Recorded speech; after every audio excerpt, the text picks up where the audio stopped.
I thought you couldn't get pregnant. Was that whole marriage just a lie? Answer me! The maitre d' at Monarch gave Claire Mercer the corner table. She had not asked for it. She had not needed to. There is a particular quality that certain women carry after they have survived the worst thing anyone has ever done to them. A quality that is not loudness and is not performance. It is simply the unmistakable presence of someone who has been tested at the deepest level and has not broken. And the maitre d', who had spent 31 years reading the people who walked through those glass doors, recognized it the moment she stepped inside. He led her and Nathan through the warm golden room without a word, pulled out her chair, and left them with menus and the best view in Chicago. Claire was 42 years old, 7 months pregnant. She was wearing a navy wrap dress that cost considerably less than anything else in the room, and she was laughing at something Nathan had just said, her hand resting on the curve of her belly, and the laugh reached all the way to her eyes in the way that only genuine laughter does, the kind that cannot be faked or performed or maintained through willpower, the kind that comes from a place so deep and so settled that no amount of money or success or other people's opinions could have put it there. That kind of light comes from one place only: surviving, choosing yourself, building something real from the wreckage of everything someone else burned down. Nathan Reed sat across from her, watching her laugh, and he had the expression of a man who still, after everything, finds it quietly remarkable that he gets to be in this seat. He was the founder of Reed Dynamics, one of the most respected technology and sustainability companies in America, and he was worth more than most small nations. And none of that was what mattered to him at this particular moment in this particular restaurant. What mattered to him was the woman across the table. They were celebrating two things tonight: the 3-year strategic partnership contract Reed Dynamics had formally offered Claire's consulting firm that afternoon, and a handwritten note from a woman named Cynthia Sharp, a pioneer in Chicago's management consulting world, who had sent Claire a cream-colored card that said, simply, "I am sorry I listened before I looked. You are the real thing." Both things, arriving in the same week, felt to Claire less like coincidence and more like the universe returning something it had been holding in trust for a very long time. So yes, Monarch, a celebration. Claire was facing the entrance. She always preferred to sit facing the entrance in restaurants. It was a habit she had developed at some point during her marriage. A small unconscious act of self-protection she had practiced so consistently that she had stopped noticing she was doing it until after the marriage ended and she understood what it meant. Being aware of what was coming through the door had once been the only kind of control she had. Nathan was talking about the contract. She was listening and laughing, and her son was moving gently against her ribs in the way he had developed in the evenings, as though he too was settling in for something good. And then the tall glass doors at the front of the restaurant swung open, and Claire saw him, Marcus Whitfield, her ex-husband, standing in the doorway with a young blonde woman on his arm, both of them being guided by the same maitre d' toward a table in the warm center of the room, 2 tables away from Claire. She went very still. Nathan noticed within 3 seconds. He noticed everything. "Claire," he said quietly. "Give me a second," she said. She watched the maitre d' settle Marcus and his companion at their table. The young woman was perhaps 26, wearing a white dress, and she had her hand on Marcus's arm with the comfortable proprietary ease of someone who believed she had won something. Monarch. The word moved through Claire with its full weight, because it was not just a restaurant, it was this restaurant. The same candlelight, the same corner positioning of the room. 11 years ago, she had been sitting in a restaurant exactly like this one, wearing a green dress her mother had helped her choose, ordering the salmon because she always ordered the salmon at Monarch, laughing at something Marcus had said. And then between the entrees and the dessert menu, Marcus had excused himself, and she had assumed he was going to the restroom. And he had come back, and the maitre d' had shifted 2 chairs to create a small clearing in the geography of the room. And Marcus had looked at her across the white tablecloth with an expression she had believed, at the time, was love, and he had gotten down on one knee. And he had said, "I want to spend the rest of my life building things with you." She had said yes. She had been so certain. Now Marcus Whitfield was leaning toward the young woman at his table, his voice carrying across the room with that particular projection of a man who had never learned to modulate himself for the benefit of the people around him. Claire heard every word. "You remind me of what I should have been looking for the whole time," Marcus was saying, his voice smooth and warm in the way she had once found reassuring. Claire was the right woman for the struggling years. Patient, steady. She was good for what I needed then. But you, Brittany, he smiled. You are what a man chooses when he has finally arrived somewhere. You are the upgrade, in every sense of the word. The couple at the table between them exchanged a brief glance. Claire sat very still. Nathan had heard it too. She could tell by the quality of the silence that had settled over him. The careful, controlled stillness of a man who is experiencing something on behalf of someone he loves and is choosing, precisely and deliberately, to let her lead. "Claire," he said, very quietly, "we can go, right now. Say the word." She looked at Nathan. She looked at the menu in her hands. She looked at the candle between them, the one that had been burning for whoever sat at this table all evening and would continue burning for whoever sat here after them. Indifferent and steady and permanent. "No," she said. She said it the way a woman says something when she has finally, completely, and without performance understood her own position in a room. "We are celebrating tonight," she said. "Order us something wonderful. I will be right back." She set the menu down. She stood up, smoothed her dress over the curve of her pregnancy with one unhurried hand, and walked, slowly, without hurry, in the direction of the restrooms. Directly through Marcus Whitfield's line of sight, she heard the exact moment he saw her. The conversation at his table stopped mid-sentence. She did not look at him. She continued walking. She went to the restroom, stood at the sink, and looked at herself in the mirror for a long moment. The woman looking back was 42 years old, 7 months pregnant, running a consulting firm that had just signed a 3-year partnership contract with one of the most powerful companies in America. The woman looking back had just heard her ex-husband call his girlfriend his upgrade at the restaurant where he had once asked her to build a life with him. And she felt, with some surprise, almost nothing about it. Not devastation, not the burning triumph of a revenge fantasy, just a clean, quiet recognition. He never understood what he had, and that was never about me. She dried her hands. She walked back out. And before I tell you what happened when she returned to that room, I need to take you back to the beginning of this story, back to the woman Claire Mercer was before she became the woman standing at that sink, because you cannot understand that moment without understanding everything that came before it. And what came before it will break your heart before it puts it back together again. Claire Bennett had met Marcus Whitfield at a business school networking event in the fall of 2002. She was 24 years old, and she was sharp in the way that some people are sharp. Not in the showy performing kind of way that announces itself in every room, but in the quiet, careful kind that sees things. She could walk into a struggling organization and know within 20 minutes where the bleeding was coming from. Not from the surface numbers, from underneath the numbers, from the decisions people were making to avoid seeing what was actually wrong. Her professors called it a gift. She called it paying attention. Marcus was 34 that night, handsome in the way confident men are handsome, not because of particular features, but because he occupied space as though he had purchased it. He had a startup idea and no startup capital and an absolute unshakable certainty that the world would eventually recognize his genius. He was presenting his idea to a small circle of colleagues when Claire arrived, and she listened for approximately 8 minutes. And then she said, quietly but clearly, that he had not thought through the third act. Marcus stopped mid-sentence. He looked at her. He smiled. "Tell me what I'm missing," he said. So she did, for 45 minutes, over increasingly warm white wine in a hotel conference room with fluorescent lighting that was doing nobody any favors. Claire laid out precisely what was missing and precisely how she would fix it. Marcus listened in the way that very few people listen, with his whole attention, writing notes on a cocktail napkin, asking questions that showed he had actually heard her previous answer before moving to the next. She thought he was extraordinary.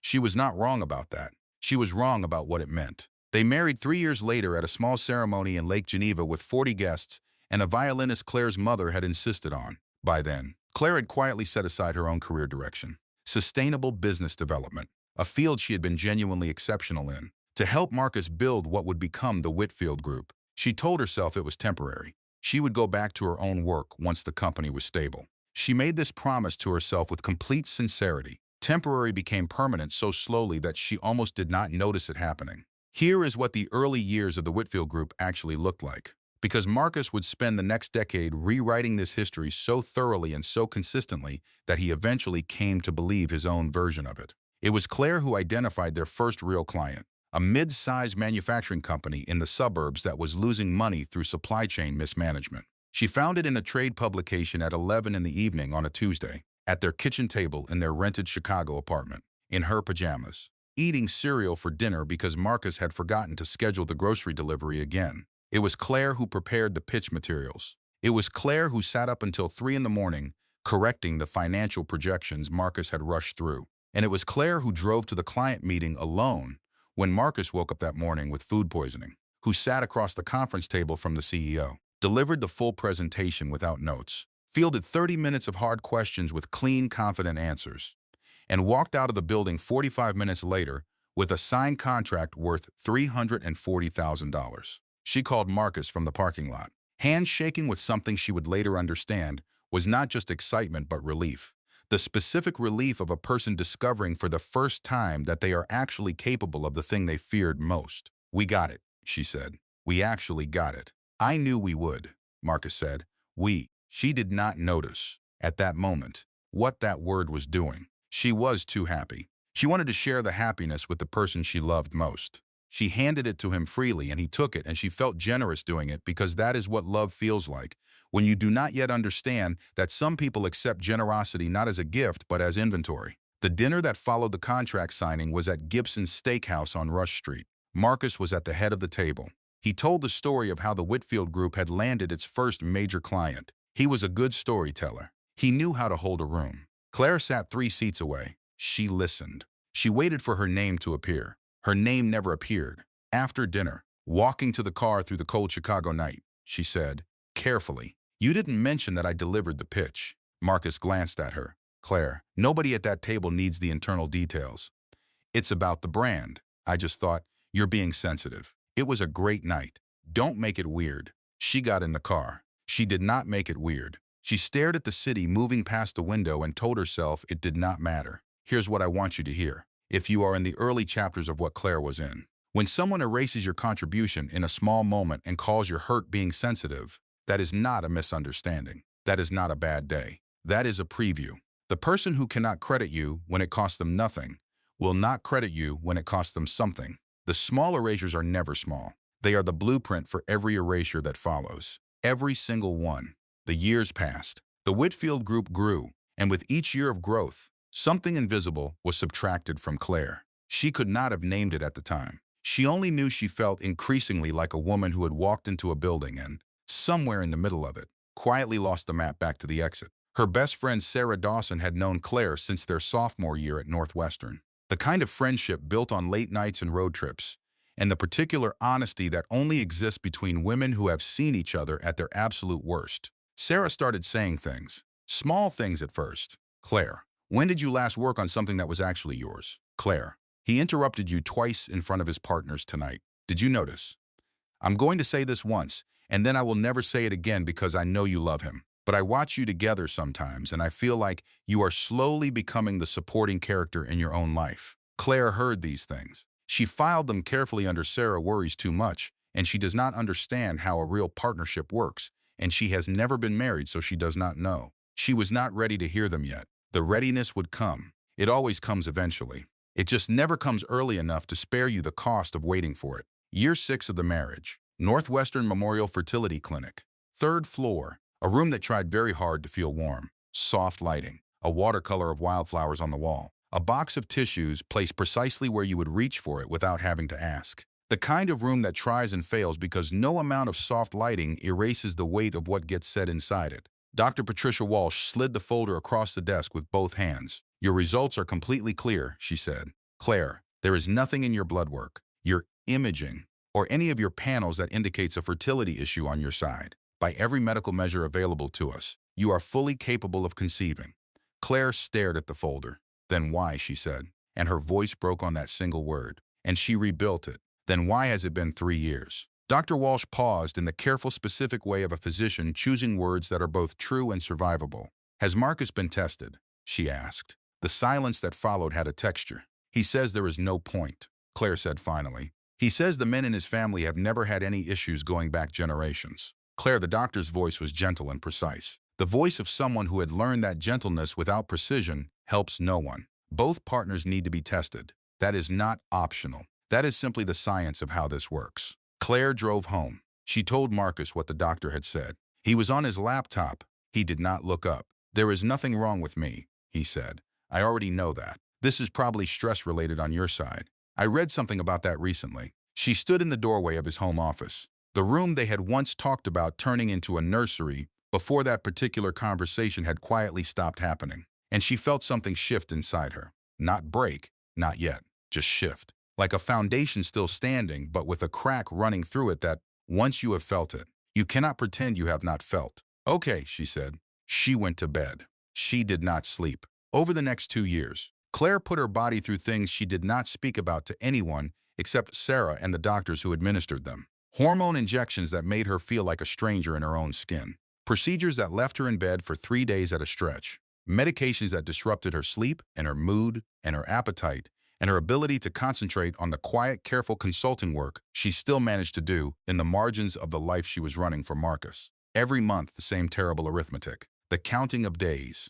The signs she read like a language she was always trying to learn. The specific held breath, hope that never became the thing she was holding her breath for. Every month, the same answer. Sarah would come over afterward. She always somehow knew without being told. She would bring wine for herself and sparkling water for Claire and sit on the couch and hold Claire's hand and say nothing unless Claire wanted to say something. One evening, Sarah said quietly, "You need to make him get tested. He will not do it.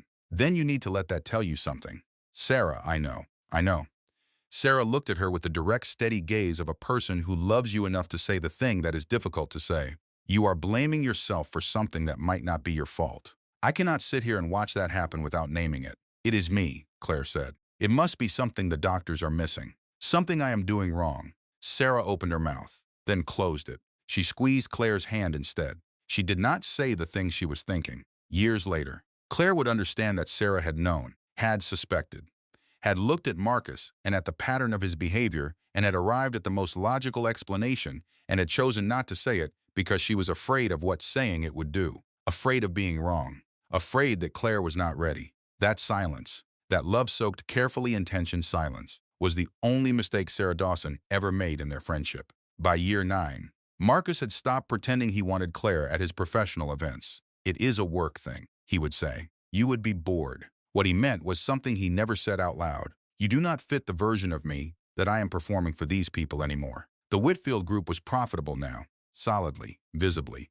magazine coverably profitable. Marcus appeared in Chicago Business Magazine. He wore better suits. He drove a car that cost more than their first apartment, and he had begun to look at his wife the way people look at furniture from a previous era, tolerant, distant, as if she were a perfectly good couch that no longer matched the room. There was a company dinner at the Langham Hotel the year before the divorce.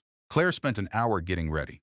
She walked into the hotel lobby in a black dress she had bought specifically for the evening, and Marcus looked at her and said nothing. She crossed to the bar where Marcus was standing with his partners, and she watched from 8 feet away as a man named Greg, one of the firm's senior partners, said something she was too far away to hear. She only saw Marcus's face. He laughed, and then he looked across the room at Claire, and for one fraction of 1 second she saw it.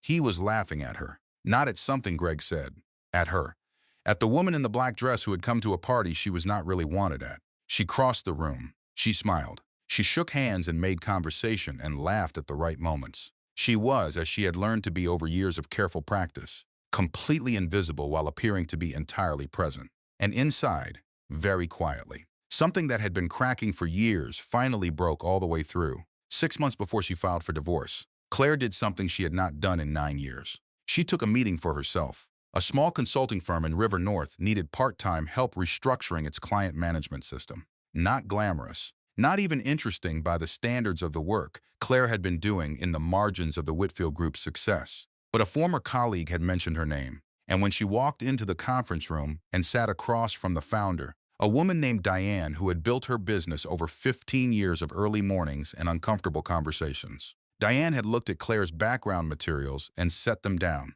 "Why are you not running your own firm?" she asked. Claire laughed, a deflecting laugh. The kind of laugh you deploy when someone says something true that you are not quite ready to hold. Diane did not laugh. "I am serious. The Harmon account, the Millbrook restructure, that work was yours, not your husband's. How did you know?" "Because I know Marcus Whitfield. He is excellent at selling. He is not capable of this." Diane tapped the portfolio with one finger. "This requires a different kind of mind. Patient, seeing, the kind that finds the problem underneath the problem." Claire drove home from that meeting with something unfamiliar sitting in her chest. It took her 10 minutes on the highway to identify what it was: oxygen. She told Marcus about it at dinner that night. He was on his phone. He said. "Diane thinks I should consider opening my own firm." Marcus looked up. "A consulting firm." His tone was calibrated. Not quite dismissive. Not yet something more careful than dismissive. Claire, you have been out of the independent market for 9 years. Building a client base from zero at 41 is a nice idea. It is not practical. I built your client base from zero, she said. He set the phone down. That is different. How? The question sat between them. He picked up the phone again. Because you had the Whitfield name, he said. The network. You did not do that alone. Diane is being kind. It is a nice compliment. But you should be realistic about where you actually are. Claire looked at her plate. She ate 3 more bites. She put her fork down. She said nothing else about it that night. 3 weeks later, Sarah called. The quality of Sarah's voice in the first 3 seconds told Claire everything. That careful, precise steadiness that Sarah only used when she was about to deliver something painful, and had decided that love required her to do it anyway. I need to tell you something, Sarah said, and I need you to hear it from me. Tell me, Claire said. She sat down. Diane pulled the offer. She got a call from Marcus last week. He told her you have been going through some personal difficulties and that it might not be the right time for you to take on outside professional commitments. The oxygen left the room entirely. He implied it was a mental health situation. Claire, Diane only told me because she called to ask what was going on with you. She said he was very gentlemanly about it, very measured. He called her, Claire said. Flat. Not a question. He called her. Claire sat in her kitchen for a long time after the call. She thought about all the other times a door had quietly closed. The lead that had not called back. The former colleague who had suggested the timing was not quite right. The project that had simply disappeared. She had assumed it was bad luck. She had assumed it was something she was doing wrong. She picked up her phone. She called a divorce attorney. She did not tell Marcus she had made the call. She went to the appointment and listened and took notes in the small leather notebook she had carried since graduate school, the one with the initials CB, embossed on the cover, her maiden name initials. She had always used her maiden name initials on it. She realized now, sitting in the attorney's office. She noticed it and held it carefully. She filed 3 weeks later. Marcus was served on a Tuesday morning. He came home that evening and stood in the kitchen doorway. This is a mistake, he said. I know, Claire said. She was making coffee. She did not turn around. I mean your mistake. You have no independent income. You have been out of the market for nearly a decade. What is your actual plan? She turned around then. She looked at him. This man she had loved. This man who had called her business contact and whispered her out of the one door she had tried to open. And she felt 2 things simultaneously with a clarity that surprised her. Grief and relief. My plan, she said, is to find out who I am without you convincing me I am nothing. He looked at her for a long moment. You are not nothing. You are just not what I need right now. I have grown. You have stayed the same. Yes, she said. I have. She turned back to the coffee. That is exactly what you never understood about me, she said. Staying the same is not the problem you think it is. The divorce was finalized 7 months later. Claire took a settlement far smaller than what she was entitled to. Her attorney pushed back hard. Claire held firm. I want out clean, she said. Give me a starting point. She got her starting point. She moved into a 1-bedroom apartment in Lincoln Park, 2nd floor. A radiator that clanked all winter. A window looking onto a small courtyard where someone had planted wildflowers in 3 clay pots that had clearly been there for years and clearly intended to keep being there. On moving day, she sat on the floor of the empty apartment surrounded by boxes, and she did something she had not permitted herself to do in a very long time. She sat quietly. She did not fill the silence. She just sat. And after a while, in that quiet, with no Marcus and no carefully maintained performance of the person she was supposed to be, Claire Mercer heard something she had not heard in 9 years. Her own voice, asking one question. What do I actually want? Here's something nobody tells women in their 40s who are starting over.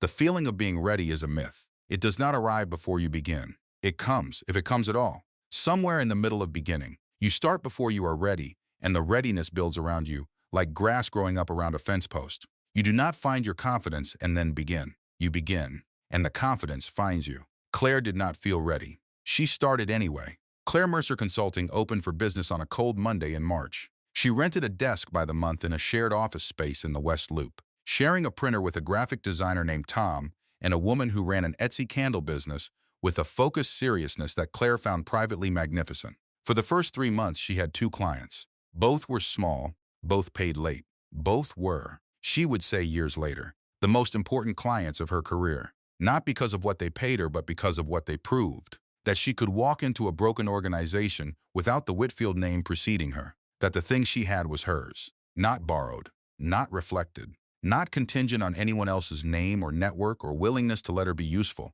Hers. By month 5, she had 4 clients. By month 8, she had 7 and a waiting list. She was working 14-hour days and eating dinner standing at the kitchen counter and running on 3 hours of sleep and more black coffee than any physician would endorse. She was also, for the first time in 9 years, genuinely happy, not the performed contentment of a woman maintaining the correct appearance. Bone deep, unglamorous, completely unfamactured happy. Sarah took her to dinner on the firm's 1-year anniversary. "I need you to say something out loud," Sarah said, over a bottle of wine Claire had actually earned. "That you are good at this, out loud. Right now." Claire looked at her glass. "Claire, I am good at this." Louder. "I am good at this," Claire said. And her voice broke on the last word, and Sarah gripped both her hands across the table. "You always were," Sarah said. "You were just building it inside someone else's walls." Then came the call. It came from a woman named Janet Calloway, the director of strategic talent at Reed Dynamics, one of the most respected technology and sustainability companies in America. Janet had attended a small industry conference in downtown Chicago and had watched Claire dismantle a flawed organizational strategy in front of 40 senior executives using nothing but a dry erase board and a series of questions so precisely calibrated that they left no room for comfortable evasion. Janet had walked directly back to her office and sent an email to her boss. "Nathan, you need to meet this woman. Clear your calendar. I mean it." Claire almost did not go to the meeting. She would confess this to Sarah afterward, and Sarah would produce an expression of such theatrical horror that Claire laughed for what felt like the first time in weeks. But she almost did not go, because the voice that had spent 9 years telling her she was not built for the big rooms, Marcus's voice, installed so gradually she had stopped noticing it was playing, that voice was still there, quieter than before, but still there. She put on her best blazer. She went. Nathan Reed's office on the 44th floor of a glass building on Michigan Avenue looked like it belonged to someone who actually worked in it. Books in working piles, a topographic map of a hiking trail framed behind the desk, 3 directions of natural light. Nathan himself was not what the magazine profiles had prepared her for. She had expected the particular removed confidence of a man who had never been wrong enough to be genuinely humbled. What she found was someone who asked questions and then listened to the answers, who wrote notes in the margins of the presentation she brought, who 40 minutes in held up a hand and said, "Wait, go back. You said Meridian's problem was not the product but the deployment sequence. Walk me through that." She walked him through it. He leaned forward. How did their entire executive team miss that? "They were looking at the symptoms," she said. "I look for the pattern underneath the symptoms. The pattern is always older than the crisis." Nathan was quiet for a moment. Something shifted in his expression. "How long have you been doing this independently?" he asked. "About 1.5 years. And before that?" She chose carefully. "I was building something for someone else." He nodded slowly. "Their loss," he said.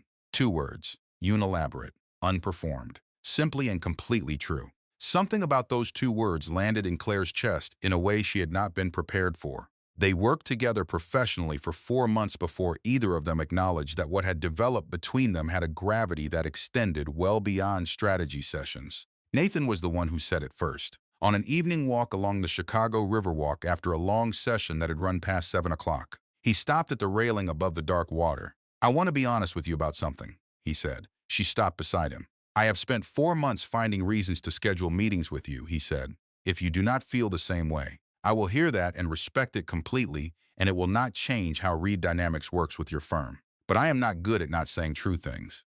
So I am saying it." Claire looked at the river. She thought about 9 years of marriage in which love had always felt like an audition she was perpetually failing, rather than something she had actually been given. She thought about what Sarah had once said. "You deserve someone who notices you are in the room." "I feel the same way," she said. It was the simplest and most honest thing she had said in years. 17 months after the divorce was finalized, Claire received a call from Bill Chandler, the owner of a mid-sized logistics company in Naperville that she had just begun working with. Bill sounded uncomfortable in the specific way of a person who has been placed in an uncomfortable position by someone else and is trying to handle it with more decency than they were shown. "Claire, I am going to be direct because I think you deserve direct." He paused. "I got a call last week from your ex-husband." She sat down. "He said he was concerned about some inconsistencies in work you had done during your marriage. Said there had been errors he had to correct after you left. He was very professional about it, very measured. Said he was not trying to cause you trouble. Just thought I should know, Bill. I do not believe him. I want to be absolutely clear about that. I have seen your work and I know what it looks like. But I am telling you because I have been hearing that you are not the first person to get one of these calls. After the call ended, Claire sat in her office and went very still. Marcus was making calls, quietly, the way he always did everything that mattered most to him.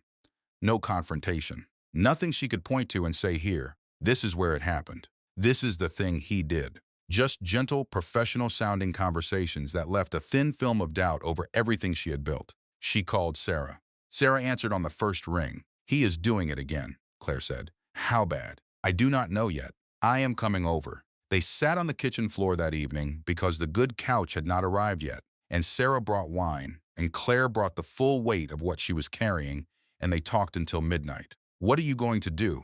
Sarah asked. Build faster, Claire said. Better, until what I have built is too large for his whispers to reach. She paused. And I need you to help me watch the doors. I have always been watching the doors, Sarah said. What neither of them knew yet was that the calls had not started recently. Claire would learn this 3 weeks later from Bill Chandler, who mentioned it in passing as though it were something she obviously already knew. The calls had started 2 years ago, before she had filed, before she had consciously decided she was leaving. Marcus had begun making calls to her potential professional contacts 2 full years before the divorce, systematically undermining every possible exit, salting the ground she might walk away onto. He had seen her trying to leave before she had known she was trying, and he had worked in advance to make sure she could not. The second blow came 11 days after Bill Chandler's call. Claire was in the hallway of Northwestern Memorial after a routine prenatal appointment. She was 4 months pregnant, a fact she had held close for weeks, telling only Sarah and Nathan and her doctor, not yet ready to offer this fragile, enormous thing to the world. Her phone rang. A reporter from Chicago Business Review. Miss Mercer, I am writing about professional disputes in the consulting sector. I have received information suggesting a former mentor of yours may be filing a professional conduct complaint alleging you solicited clients that properly belonged to the Whitfield Group during your marriage. Would you like to comment? Claire stood in the hospital hallway in her paper gown. He found the one weapon I could not see coming. The mentor in question was a woman named Cynthia Sharp, a genuine pioneer in Chicago's management consulting world who had invited Claire to speak at a professional conference. They had met twice, corresponded warmly. There was no dispute, no complaint, no solicited client. What had happened? Marcus had taken Cynthia to lunch. He had a talent for lunches. He had told her a version of events so carefully assembled, so full of plausible-sounding detail, that Cynthia, who had no reason to disbelieve a seemingly reasonable and concerned man, had agreed it sounded like something worth raising. Cynthia had not actually filed anything. She had simply mentioned to the reporter that she had concerns. That word in print, from a recognized name, was enough. 3 prospective clients paused. 2 existing clients called with questions. The whisper campaign Marcus had been running for 2 years suddenly had a visible, quotable shape. Claire sat in her car in the hospital parking lot for 45 minutes. She had just heard her baby's heartbeat for the first time that morning. 162 beats per minute, strong and completely steady. She pressed her hand against her stomach, and she cried. Not carefully, not quietly. She cried the way a person cries when they are truly alone and have been fighting a war they did not start on a battlefield they did not choose for longer than a person should have to fight. She cried for the business. She cried for the years she had spent believing a lie about her own body. She cried for the baby she was holding together through stress and sleeplessness. She cried for the 24-year-old who had sat across from a man at a networking event and told him what he was missing, never once imagining that he would spend the next decade and a half taking everything she had and returning it to her as quiet, incremental destruction. She cried until she was empty. Then she wiped her face, straightened her jacket, started the car, drove to her office, worked until midnight. Because the work was the answer. The work was always the answer. You cannot out-argue whispers. You can only outbuild them. The night of the celebration, Claire and Nathan arrived at Monarch at 6:15. They were early, which was unusual. But Nathan had cleared his entire afternoon specifically, and Claire had finished her last client call by 4. And they had laughed in the car about what it meant that clearing one afternoon felt like a genuine event. The maitre d' gave them the corner table. Claire sat facing the entrance. At 6:47, Marcus Whitfield and Brittany Walsh came through the tall glass doors. 2 tables away, Claire saw Marcus say the word upgrade, and she went to the restroom and stood at the mirror and felt, with some surprise, that she felt almost nothing. Not the burning triumph of the revenge fantasy she had occasionally allowed herself in darker moments. Just a quiet, clear recognition. He never understood what he had, and that was never about me. She walked back out. Marcus was standing before she had crossed half the room. Of course he was. Marcus Whitfield could not be in a room where something was happening that he was not controlling. Claire. Warm as a commercial. Arms slightly open. My God, did not expect, neither did I, she said. 2 words. She watched him search for the crack in them and find nothing to grip. She watched him extend his hand to Nathan. Nathan Reed. Nathan said pleasantly, shaking it. Marcus Whitfield. I know your name. You have built something impressive. We both have, Nathan said. He glanced at Claire in a way that was not performed. Simply true. From 2 tables away, Brittany Walsh was watching with the expression of a woman recalculating something she believed she understood. Marcus turned back to Claire. He was searching for what he always searched for in her face. Her reaction, the flinch that would tell him he still had power over her, that he had ever had power over her. She gave him nothing, not coldly, not as a performance, simply because there was genuinely nothing left for him there. You look well, he said finally. I am, she said. It is good to see you. Marcus, she said, and she meant it the way you mean it when you say it to someone who was once a chapter of your life that is now entirely and finally closed. She turned back to her table. She sat down. She picked up her menu, and in the warmth of that golden room, with Nathan's hand finding hers across the tablecloth and Cynthia Sharp's handwritten note still in her jacket pocket and her son pressing gently against her ribs, Claire allowed herself one small private moment of completely unperformed joy. I made it. He did not break me. I made it. She believed, walking out of Monarch that night, that the chapter was closed. She called Sarah from the sidewalk. It felt like closure, she said. Real closure. I looked at him and felt nothing. Not anger, not grief, nothing. Like he was someone I used to know. Good, Sarah said. That is real. I think he will leave me alone now. He saw what I have built. There is nothing left for him to use. A pause on the line. A thinking pause. Claire, Sarah said carefully. Men like Marcus do not stop because they can see you are okay. They stop when there is nothing left that you value that they can reach. Sarah, you still have things he can reach. Sarah said. You have a lot left. 16 days after Monarch, Patricia Moss called at 8 in the morning. I need you in my office, she said. This morning if possible. Claire was on her second coffee. Nathan had left for a board meeting. What happened? A pause. Marcus has filed a paternity petition, Patricia said, questioning whether the baby is Nathan's. Claire set down her coffee cup with both hands. He filed a paternity petition. It is baseless. It will almost certainly be dismissed within weeks. But it is filed and it is in the court record. Claire stood up, put on her coat, picked up her bag in the elevator on the way to her car. She felt something she had not expected. Not fear. Cold, clear, absolute clarity. He just made the worst mistake of his life, and he has no idea. Patricia Moss's office on Michigan Avenue carried the authority of 25 years of being right in rooms where it mattered. She had handled Claire's divorce. She knew the outlines. What she did not know was what Claire had found in the year after the divorce. Alone in a parking lot, reading a set of medical records she had requested for herself. When we were married, Claire said, her voice level, we tried to have a child for 8 years. I went through every available test and every available treatment. I blamed myself. Marcus refused to be tested. Patricia was writing.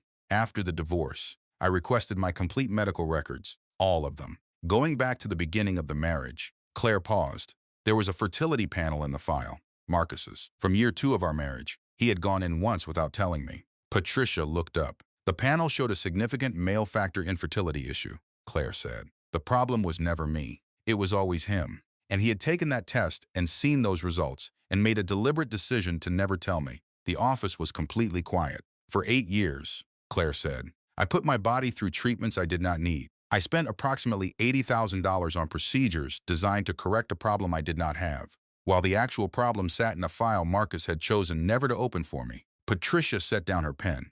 2 of those procedures carried real physical risk, Claire continued. I had a complication from one of them. I was hospitalized for 3 days. Marcus came twice. She paused. He held my hand. He told me it was all going to be worth it. Patricia Moss, who had spent a professional lifetime hearing the worst things people do to each other, took a breath that ran 3 seconds longer than professional neutrality required. Here is what you need to understand, Patricia said. He filed a petition questioning paternity. He opened the legal question of fertility and parentage in a court proceeding, which means his medical history regarding fertility, including tests he took and results he received, is now directly relevant to the case. He handed us the weapon, Claire said. He handed you the weapon. Patricia confirmed. He does not know he has done it. Claire looked at the Chicago skyline. She thought about the parking lot at Northwestern Memorial. 3 years ago, the afternoon she had sat alone in her car and read that panel and understood in one long, terrible moment that every year of grief, every treatment, every month of blaming herself, every procedure had been unnecessary. All of it. The problem had been sitting in a file the whole time. I want him to understand, Claire said slowly, that there is no move left in this game that does not cost him more than it costs me. What do you want to do? Patricia asked. Send a message from an unrecognized number. Tell him, withdraw the petition by end of business Friday. Never contact me again, and the records stay sealed. If he continues, everything comes out. Every panel result, every hospital visit, every year I spent correcting a problem I never had. Tell him it is the only offer, and if he does not take it, then I stop protecting his image, Claire said. I have been protecting his image for 11 years. That is over. That evening, Nathan came home and sat across from Claire at the kitchen table without taking off his jacket. I need to tell you something, he said, and I need you to hear it and be angry if you need to be. She waited. 8 months ago, my head of due diligence brought me a background report on the Whitfield Group. Routine practice. The report flagged Marcus's conduct. The sabotage calls to your professional contacts. 2 former employees who had filed HR complaints settled privately. 3 other instances of exactly what he did with Cynthia Sharp. Pause. I knew what he was doing to you before Monarch, Nathan said. I had been watching it. I planned to tell you after the dinner, once we had celebrated properly without him inside it. And then everything accelerated and I did not tell you when I should have. That was wrong. I am sorry. Claire sat with it. She was angry. Genuinely, clearly angry. And she was looking at a man who was telling her an uncomfortable truth he could have easily chosen to never tell her, who had come home and sat down before taking off his jacket and said, I need to tell you something, which was the opposite of every way Marcus had ever handled truth in 11 years of her life. I am angry, she said. I know. I needed to know sooner. You are right. I need a few days. Take whatever you need. She went to bed. He stayed in the living room because he understood the difference between giving someone space and abandoning them. 3 days later, she came to him. You made a decision that was not yours to make, she said. About timing. About what I needed to know and when. You get one. That was it. If it happens again, we have a different conversation. It will not happen again. Then we are okay. They were okay. Patricia Moss filed the response on a Wednesday at 9 in the morning. It did not request dismissal. It welcomed full litigation. It demanded complete medical discovery from both parties. And in one precisely constructed section, it cited the direct relevance of historical fertility testing from both parties, noting that such records would be essential to any meaningful adjudication of the paternity claims raised by the petitioner. Marcus's attorney called Patricia 4 hours later. The call lasted 11 minutes. Patricia called Claire immediately after. His attorney is asking what it would take to make this go away, she said. He knows, Claire said. He knows. He apparently did not tell his own attorney about the test. His attorney found out from me, over the phone. The message went out from an unrecognized number that afternoon. Marcus withdrew the petition the following Thursday, 1 day before the deadline. 2 lines from his attorney. Patricia responded with 1 word, acknowledged. The record stayed sealed. Marcus had assumed, when the legal proceeding disappeared, that the worst was behind him. He was wrong. What a man who has spent 2 decades ensuring that consequences land on everyone but himself is genuinely unprepared for is the accumulation of everything he has refused to see. The board members who had been watching the Whitfield Group lose partnerships and professional credibility for 18 months had already seen enough before the petition was even filed. The petition's sudden withdrawal without explanation confirmed what they had suspected. Robert Grant, the company's largest investor, called an emergency board meeting. Marcus described it to David Harris as a routine check-in. It was not. Robert Grant sat at the head of the conference table and said, in the quiet voice of a man who has made peace with what he is about to say, Marcus, we have been watching a pattern. Partnership collapses. Professional conduct questions. The situation with your former wife. Whatever the specifics were, we do not need the details. We need confidence in the judgment of the man running this firm. That confidence is gone. Marcus looked around the table. Every face had already decided. We are recommending a management transition, Robert said, which was a professional way of saying it is over. David Harris found Marcus in the parking garage afterward, standing beside his car with his keys in his hand. I watched things happen in this company for years that I should have named out loud, David said. I protected my position instead of saying what I saw. I am not proud of that, but I watched you become someone I did not recognize. The man I signed on with would not have made these choices. Marcus stared at the concrete floor. When did it happen, he said. When did I become this person? The Langham, David said. The year before your divorce. Greg said something. You laughed. Claire was across the room, and you laughed at her, Marcus. And you did not even notice that you had done it. That is when I knew. Marcus drove home. He sat in his apartment, which felt enormous in the specific way of spaces emptied of everything that gave them warmth. Brittany had left 3 weeks ago. The departure had been quiet, which was appropriate, because the relationship had been primarily an arrangement. And arrangements end without drama when the terms become unfavorable. He picked up a pen. He found a piece of paper, and he began, for the first time in a very long time, to write something that was not a strategy. He thought about the parking lot at Northwestern Memorial. He had not known she had been there. The day she found the medical records. He knew now. He had read the file. 3 days in the hospital. The complication. His visits. Holding her hand. Telling her it was going to be worth it. He had known the whole time. He put pen to paper. He wrote for a long time. Claire Mercer's son was born on a morning in early April. 11 hours of labor. Nathan held her hand for all 11 of them without once checking his phone. The baby's name was James. He had Claire's eyes. That particular gray-green that Nathan had once described as the color of Lake Michigan right before a storm, which is my favorite version of the lake.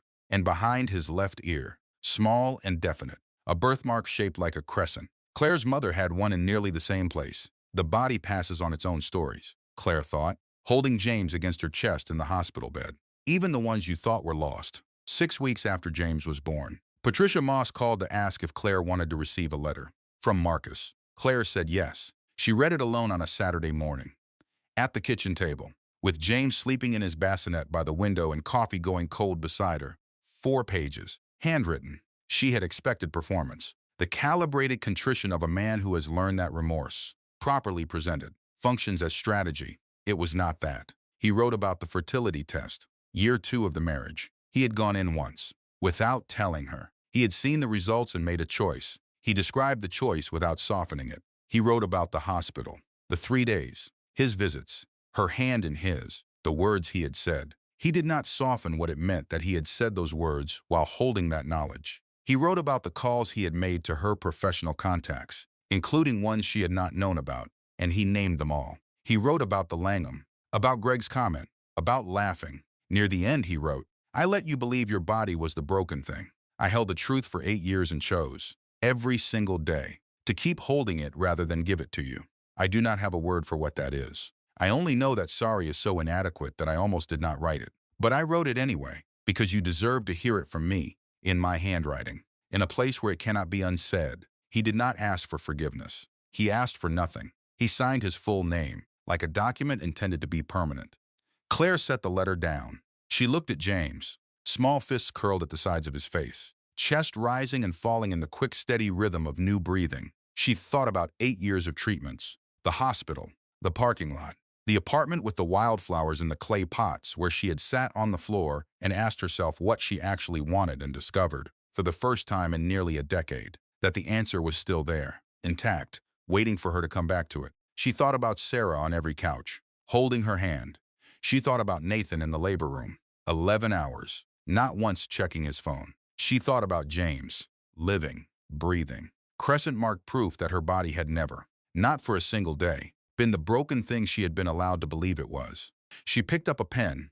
She wrote 4 words on a piece of paper. She folded it once. She gave it to Patricia to forward. Marcus received it 2 weeks later. He was standing in his kitchen in the smaller apartment he was slowly learning to inhabit honestly. He opened the envelope. He unfolded the paper. 4 words. I believe you. Get well. No signature. No opening. No door. Just 4 words that were. He understood standing in that kitchen. More generous than anything he had deserved, and more final than any verdict. 3 years after the night at Monarch, Claire Mercer Reed's consulting firm had 42 clients across 7 states. She had been named to Chicago Business Magazine's list of most influential leaders, the same publication where Marcus Whitfield's photograph had appeared 12 years earlier. She had a son learning to walk with the focused, single-minded determination of someone who has decided the floor is a personal challenge requiring his complete attention. She had a husband who made her coffee before she asked and who still, 3 years in, found reasons to be in whatever room she was in. She had Sarah, who came to dinner every Sunday, and who 3 months ago had signed the lease on her own boutique real estate advisory practice and called Claire from the parking lot of the building, voice shaking. "I am so scared," Sarah said. "Good," Claire said. "That means it is real. Do it anyway." She had a therapist named Dr. Ellen Rhodes who had spent 3 years helping her understand the difference between closure and erasure. That healing does not mean the past loses its weight. It means the past loses its grip on the steering wheel. And she had, in the back of her desk drawer, a 4-page letter in a handwriting she had once known as well as her own. She did not read it. She did not need to. But she kept it, because it was true, and because the truth, even when it arrives years too late, even when receiving it has cost you everything, even when it comes inside an envelope from a man who has no remaining claim on your attention, is worth keeping. There is one more thing. 6 months after James was born, at the firm's anniversary celebration, Marcus appeared in the doorway of a professional event Claire was hosting for her clients, not because he had been invited, because he had finally, after many months of living honestly in a smaller space, found work that required him to be in the same building. He stood near the back of the room. He watched Claire move through her celebration, through her people, through the life she had built, with the ease of someone who had built it on solid ground. James was there too, 18 months old by then, toddling with the focused intensity of someone who has recently discovered forward motion and intends to maximize it. At some point, the boy made his way across the room and stopped in front of Marcus and looked up at him with the uncomplicated curiosity of a person who has not yet learned to be suspicious of strangers. Marcus went very still. This child was the living evidence of everything. 8 years of treatments Claire had not needed. The test Marcus had buried. The lie that had filled their marriage like water filling a sealed room. This child was alive and healthy and beautiful and looking up at Marcus with complete unguarded openness. And Marcus, who had spent a year learning to do difficult things in small, quiet moments when no one was watching, knelt down to eye level.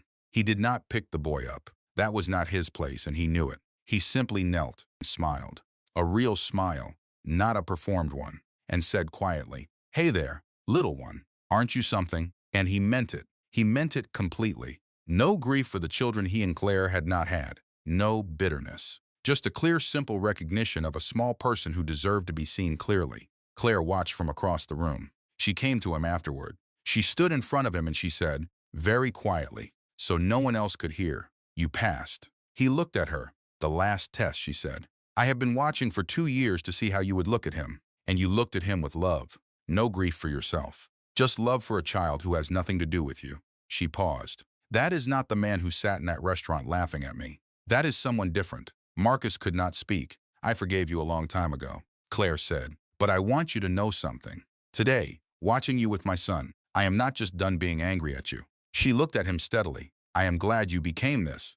The world is better with the person you are now in it. And that, Marcus, is the only thing you were ever actually chasing. To be a person the world is genuinely better for. You just looked for it in entirely the wrong places for a very long time." She walked back to her celebration. Marcus stood at the edge of the room for a while longer, and then he walked out the door and into the ordinary afternoon and back to his small, honest life. And here is what I want to leave you with. Claire Mercer never made it her goal to destroy Marcus Whitfield. She never sat down and planned his downfall. She never built her success as a weapon aimed at anyone. She made one goal. She held it through everything. Through the sabotage calls and the parking lot and the lawsuit and all of it. Become who I actually am. That was the entire strategy. And what this story teaches us is that when a woman finally becomes who she actually is, not the diminished version someone else needed her to be, not the performance she maintained to keep the peace, but the full, real, unedited version of herself. The people who built their identity on her smallness cannot survive the change. Not because she targeted them, because the truth has its own gravity, and it pulls everything into its correct position eventually. So if you are standing where Claire once stood, in an empty apartment, on the floor, with boxes around you and a question inside you that you have been afraid to answer, I want you to hear this. The question itself is the beginning. The fact that you are asking it means something in you is already waking up. Answer it honestly. Then build toward the answer, one day at a time, one small honest choice at a time. The rest takes care of itself. It always does. And so we come to the end of Claire's story. But before we part ways tonight, I want to sit with you for just a moment. Because this story, Claire's story, is not really about one woman's divorce, or one man's downfall, or even one extraordinary life rebuilt from wreckage. It is about something much older and much more universal than any of that. It is about what happens when a person stops performing themselves and starts becoming themselves. Here is what I have learned. After years of writing stories about families and love and the quiet wars people wage inside the walls of their own homes, the most dangerous erosion is never loud. It does not announce itself. It does not arrive with cruelty you can name or violence you can point to. It arrives in 1,000 small moments. A contribution uncredited. A laugh at your expense from across a crowded room. A door quietly closed before you knew you needed it open. The word sensitive deployed like a blade every time you dared to say that hurt me. We call these things small. We are wrong to call them small. They are the architecture of a diminished life. And they are built so gradually, one invisible brick at a time, that by the time you realize you are living inside a structure someone else designed for your containment. You have forgotten what the open air felt like. Claire forgot. For a long time, she forgot. And the moment this story asks us to pay closest attention to is not the corner table at Monarch. It is not the legal victory. It is not even the 4-word letter she sent back to Marcus. The moment that matters most in this entire story is a woman, sitting alone on the floor of an empty apartment, surrounded by boxes, in a silence she did not fill and asking herself, perhaps for the first time in a decade, what do I actually want? That question is the story, because here is what I want you to understand. The readiness you are waiting for is not coming before you begin. It never does. Claire was terrified when she opened her firm. She almost didn't walk into Nathan's office. The voice that Marcus had installed inside her, that quiet, relentless voice that said you are not built for the big rooms, that voice did not disappear the moment she left. It walked out of the marriage with her. It rode in the car with her. It sat in the waiting rooms of client meetings and whispered in the margins of her best work. She went anyway. She went anyway. And that choice to move toward yourself while still afraid is the only strategy this story ultimately recommends. Not revenge, not the carefully executed downfall of the man who tried to keep you small. Claire never made Marcus her project. She made herself her project. She made the full, unedited, undiminished truth of who she was the single thing she was building toward. And everything else the recognition, the partnership, the firm. The love she found in Nathan, all of it arrived as a consequence of that one central decision. Because here is what the truth does when you finally commit to it. It has its own gravity, and gravity does not ask permission. It pulls everything into its correct position, always, without fail. Marcus did not fall because Claire was aiming at him. He fell because he had built his entire identity on her smallness. And when her smallness stopped being available to him, when she became, fully and finally, who she actually was, there was nothing left for his version of the story to stand on. The people who need you diminished cannot survive your expansion. Not because you target them, simply because the truth changes the room. So if you are somewhere in the middle of your own Claire chapter tonight, if you are sitting with a question you have been afraid to answer, standing in a silence you have always been too busy to hear, carrying a version of yourself that someone else designed and handed to you and called love, I want you to hear this clearly. The question is the beginning. The fact that you are asking it means something in you is already awake. That is not nothing. That is everything. Answer it honestly. Build toward the answer, one day at a time, one small, brave, honest choice at a time. The rest takes care of itself. It always does. It always does. This content was carefully researched, developed, and manually edited by our team to deliver meaningful stories with valuable life lessons. Every narrative is crafted to entertain, inspire, and empower our audience. We believe that great stories can change lives, and we are committed to bringing you content that matters. Thank you for being part of our community.